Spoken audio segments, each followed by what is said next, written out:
explore everything because everything is related and connected to everything else.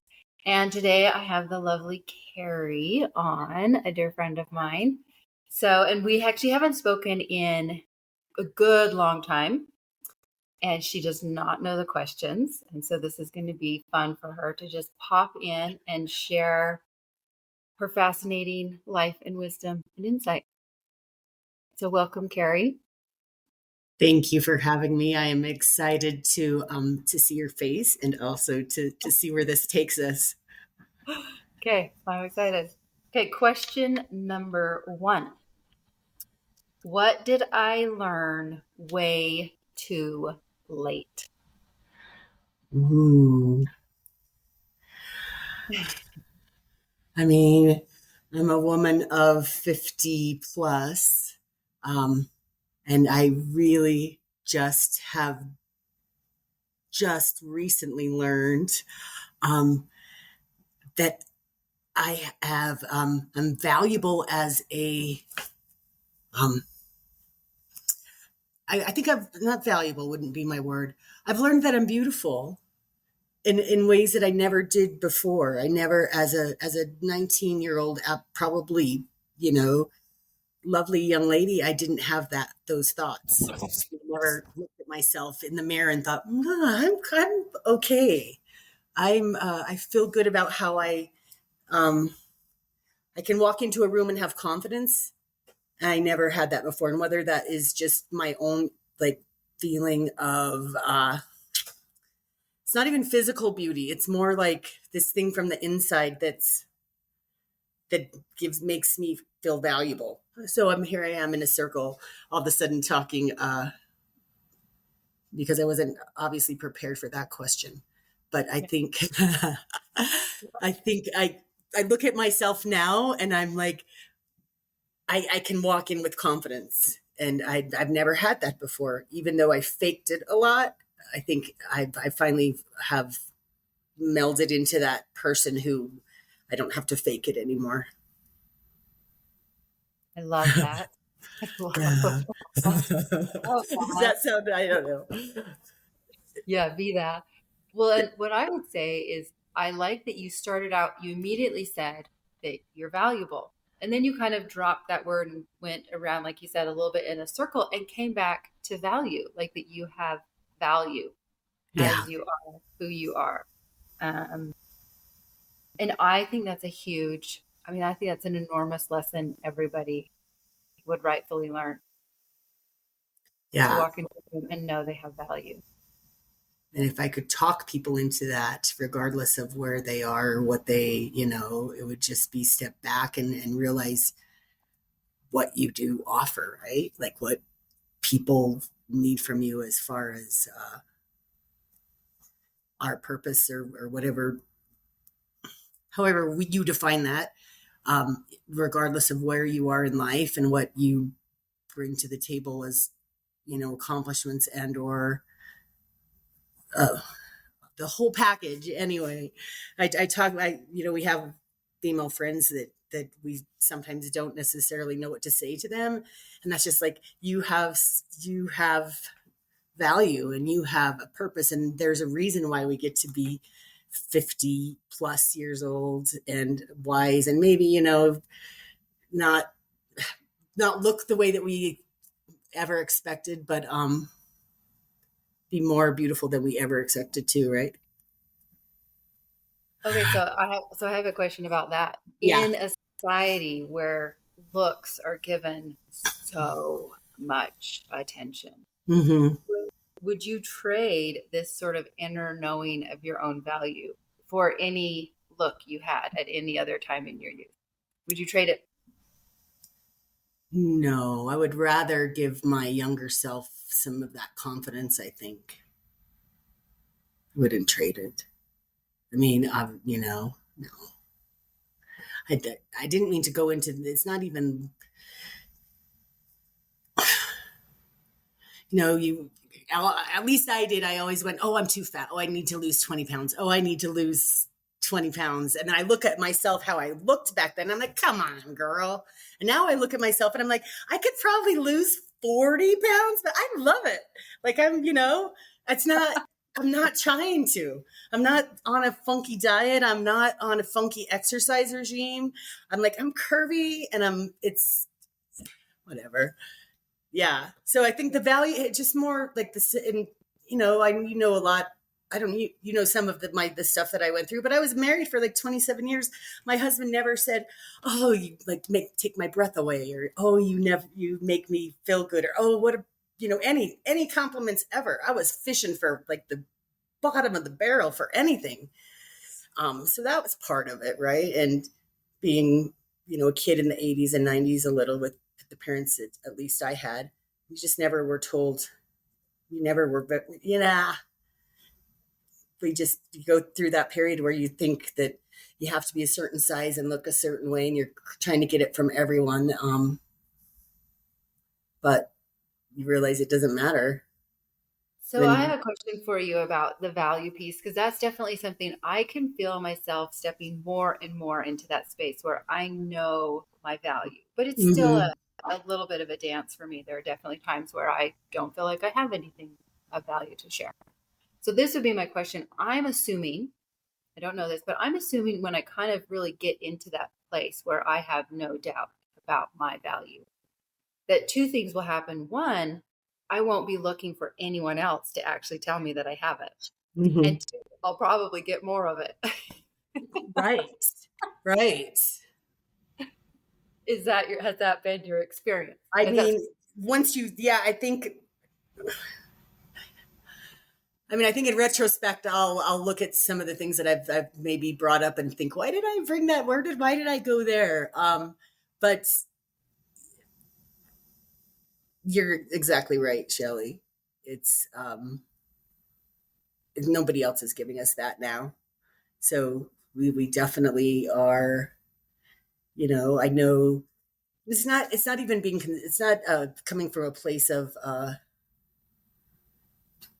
that the confidence piece is coming from a place of knowing and of realizing that it's not, we make it way too difficult on ourselves. um when you say in the I way don't. Can you explain what you just said? Like, say more about we make it too difficult on ourselves. What do you mean? I want to understand. um I think our expectations of what a day looks like, or what an accomplishment looks like, or of what even our value and looks like, most of that is coming from internally, right? We're doing that to ourselves, and so we're our own worst critic in that way. And we are, when we kind of change the perspective and change the matrix as far as what's important and how we can, I know now I'm talking in circles. Circles are good. Yeah.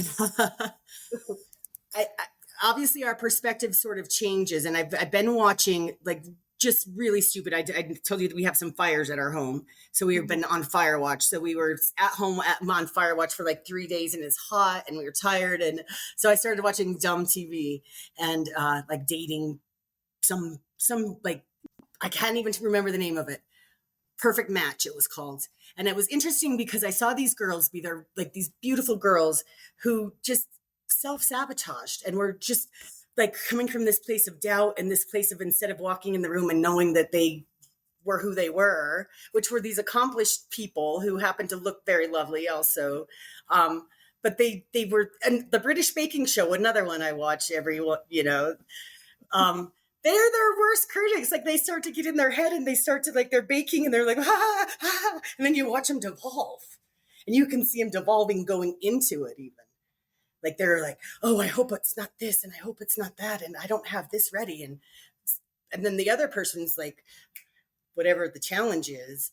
So in coming from that place of watching those things, I think you my I recognize it now a little more, and like how people self-sabotage and how you create your own scenario of whatever the bad is, whatever you think's going to defeat you, those kind of things. So on a daily basis, I'm in hospitality, and I've had to change my perspective. Sometimes it's hard, and there's like a lot of people with a lot of wants, and you're trying to make everybody happy, and you're not always going to make everybody happy, but coming from a place of how lucky I am rather than how you know, annoyed I am with some of that. Just, changing the perspective daily of what that looks like and why I'm, it just, just, I can walk around and be burdened by it and tired of them, or I can, be very grateful that they're still coming and that people are happy here and that we do that. So the self-sabotage piece, as far as affecting how we value ourselves and what we bring to the table, it's all like we're creating this whole story of whatever it is, right? Like, so I've been working with Michael, my husband, trying to also, this is how lucky and fortunate that you have these 90 things on your plate, because otherwise, I don't know. Anyway, now we're just talking. You can ask me more. I'll ask you the next question, but I guess I want to really point out something that really stuck for me, what you've been sharing, because Okay. it's so like apropos in my life right now. Mm-hmm. We're talking about the value, and then suddenly it seems to me like the true loss of knowing our own value is when we suddenly make it external, like what we're doing or how someone else is behaving, or and we don't really have any value. Am I saying anything that sort of resonates with what you were trying to share, or how do you? I think it just all goes back kind of to our own perspective and how if we can own that, take that back to ourselves and not let other people determine that. And I couldn't have had it really as a 19-year-old person because I hadn't recognized it yet. And regardless of what was happening around me, but if I would have at 19 just been confident to not care about that and what other people thought and how I was, being perceived, and just kind of held it to myself.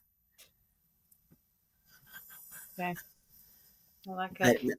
Am I answering you? I feel like I'm taking you down rabbit holes as if we were talking on the phone, and no, I think we're saying the same thing, which is in two slightly different ways, but basically yes, like it's an intrinsic value that we set the barometer for.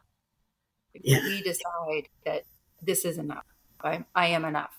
Literally. Right. So take me back to the original question. Let me see where I was going with that. What did I learn way too late? Way too late. Yeah. Okay. Which was a great answer. That you have value. You walk in a room and you have value. Way too late. Way too late. I mean, the whole time I worked, I don't even think I felt like I was just trying to, in my whole career, just faking it and not really knowing that I was bringing what I own that to the table. Which is funny to hear. Yeah, which is funny to hear you say that, because as I know you and as someone who is so capable and so powerful and so in her place and like has so much to offer, I just think, wow, you were faking it. Like you weren't really faking it. So I was like, you weren't faking it. Like you were really good, but you didn't know. Oh, yeah. Sort of like it felt like imposter was doing their very best to walk into the room and But no, it was real. Well, now it feels real. So it's like you like hooked some two parts together. Right. You plugged in. And I was there the whole time. Yeah, exactly. That's what I'm saying. It's like you were always that to me, even if you didn't know it on the outside. I would never have said you were faking it. Yeah. I tell Michael all the time I'm introverted. He's like, you are not introverted. I'm like, I am though. I fake it when I'm out and where so that's still a thing. But I have to say what's interesting is introverted people tend to be the ones saying yes to the podcast. Oh, interesting. Like, and I wonder if it's like because we're okay with one-on-one intimacy, right? Not always. Not much more. Yeah. where, some of the extroverts are like, I just don't know if I'd be comfortable. And I'd be like, what do you mean? You're a showboat all the Yeah. time. So, yeah. Well, thank you Interesting. I for can't being. wait to hear other people. Okay. Question number 2. Yes. All right. What am I learning now? Ooh, So what are you in the interesting. process I of? need to be, I mean, I think I'm very curious, and I'm not necessarily learning it, but my curiosity is like what's next as far as my spiritual um, advancement, Hmm. like spending some time with some of those things. I need to just look at your face and not mine. Just so you know, I literally have a piece of paper on my side of the You screen. do? I'm going to Oh try yeah. that. So I I don't want to see cannot, my face. because it's very Yeah, there we distracting. go. I'm like, what did I just do? And I'm like, I don't Yeah. care. I literally I make just, weird I gestures. And just, especially when I look at myself, I do it again, even worse. yeah, Okay.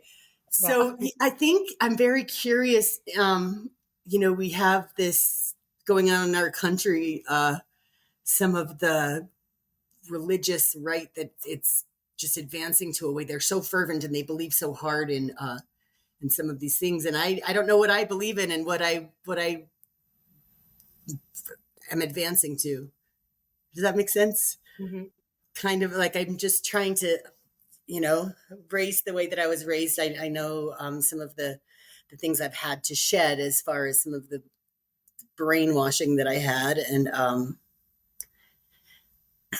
don't know so I feel like that's what I have to learn, not to be afraid of, and I'm not, just of what's next. And, that's where we're all going to be.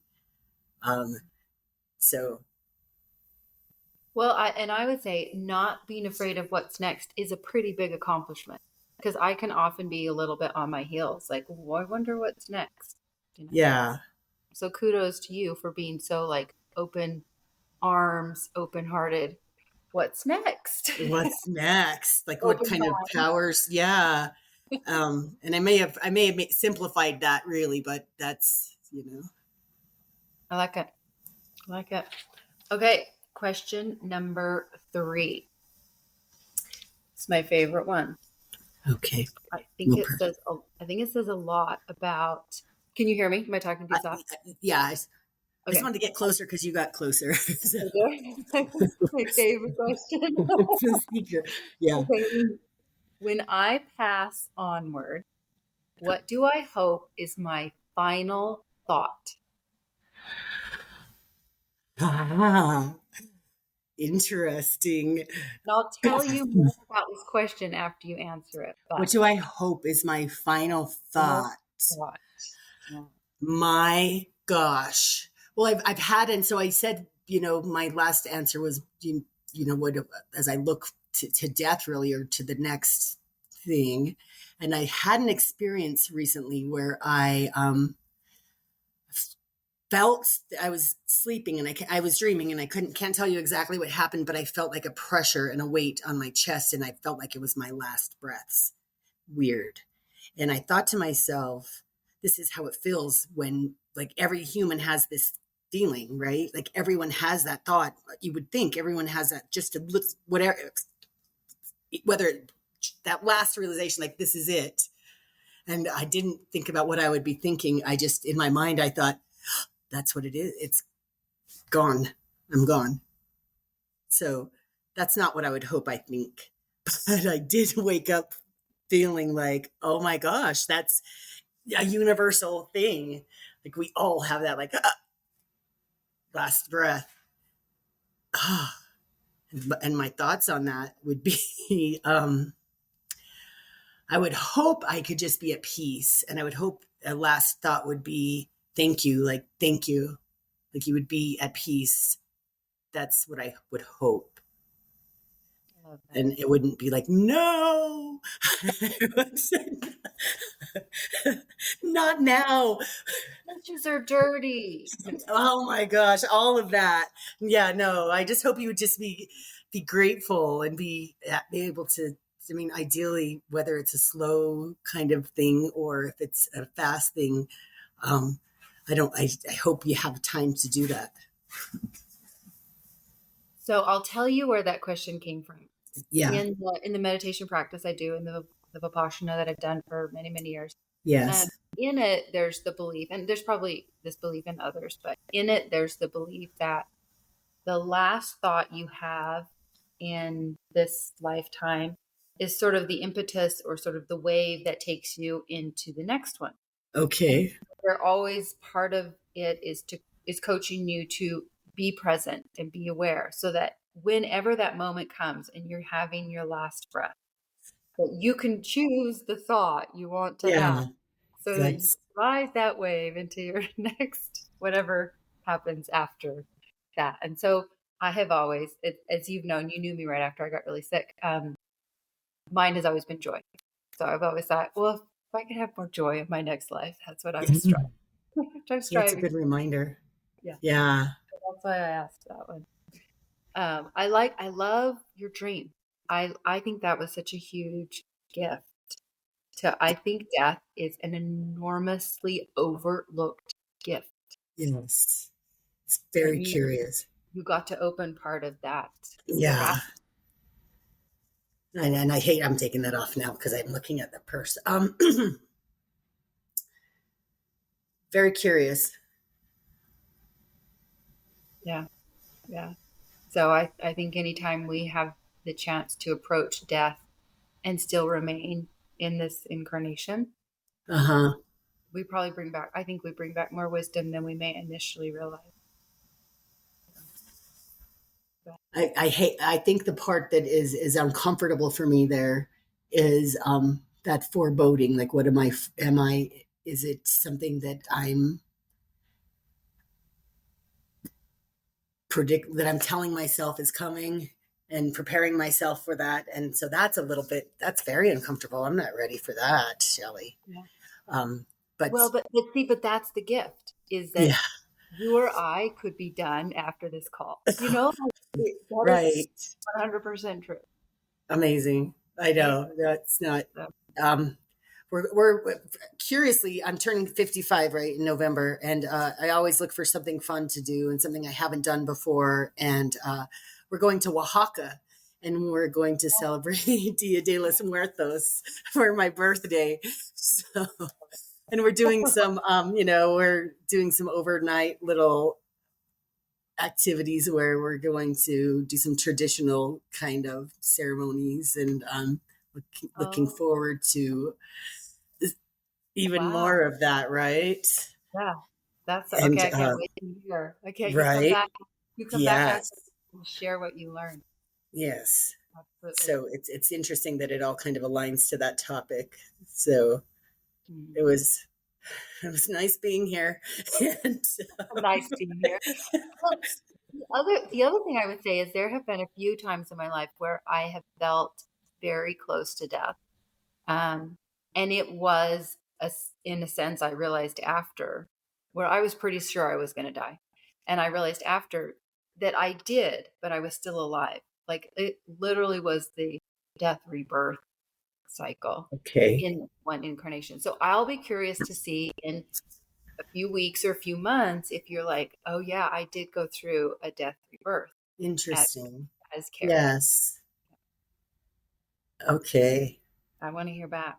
Yes. I had an experience with that, and I'm going to just tell you this. We with my daughter, and we'd gone on this great big hike, and we were in Seattle, and she moved there during COVID, and so I was visiting her. This was 2 years ago, last summer, and we'd done this beautiful hike, and we were in our tents, and we had just this little amounts of mushrooms, and we were laying around, and I closed my eyes, and I just had this like I went in front of this group of people, and I said, I didn't come here to feel loss.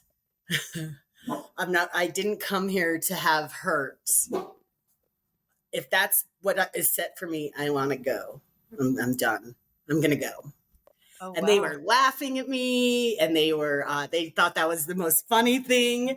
And it was really traumatic, super traumatic. And I felt like I definitely was making a case, and it wasn't going anywhere. And it came from a place of missing my daughter and worrying about her and having this, like, if something happened to her, what would I do? Like, and she's so far away. And I was carrying that all week, kind of worrying about her by herself. And then we went on this little trip, and I immediately went to this jury. And I was very adamant that I didn't come here for this, any sort of that. And, I was kind of smacked down. I came back really, really upset. Oh, wow. And it took me a few days to realize, you're right. You silly girl. What did you think you were? Yeah. Anyway, I wasn't going to share that story, but it's kind of it fits in with the whole thing, as far as just preparing us, and that the universe doesn't owe us anything. Oh my gosh. And then it reminded me, there's a poem by Stephen Crane, right? That says, the man said to the universe, I exist. And the universe said, okay, doesn't matter. And it means nothing to me, really. I don't know the exact words, but it was like, and it's okay. It doesn't matter. So, I don't know why, but it's kind of what you're saying right now is kind of like tickling in the back of my head where we started, where we have value.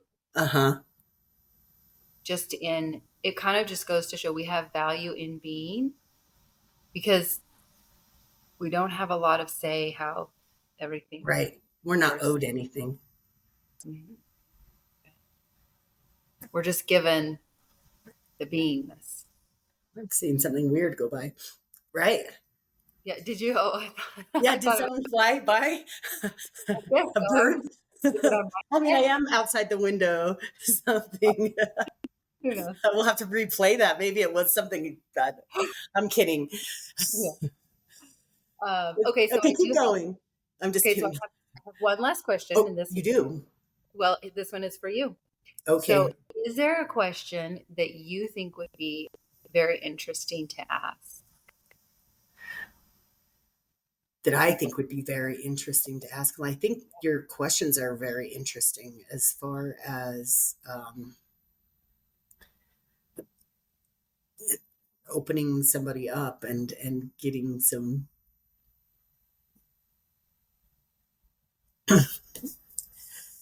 Shelley, I'm not prepared for that question.